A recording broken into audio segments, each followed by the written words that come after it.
The Bible says that it gives seed to the sower.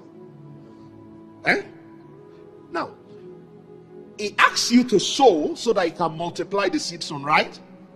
You are supposed to be the sower. You want to multiply the seed sown. But guess what it then does? Then it gives the seed to be sown to you. So you ask yourself, at what point does God come into the picture? Does it come before you sow the seed, or does it come in the multiplication process? Where does it come in? It's everywhere. He's the one that will multiply. He's the one that wants to give you the seed to sow. But you see, many of us, because we are myopic and we don't understand God's word, when God says, son, let's do something, instead of saying, yeah, Father, let's do it. You didn't hear, let's do it. What you had was, do it. He said, let's do it. Come on, say, let's do it.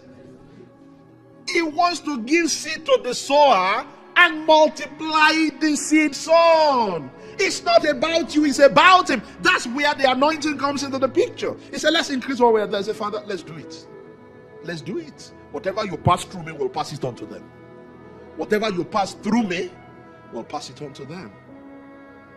Somebody's life is changing today. Your life has been about you and you and you. That's a small life. Let your life be about God and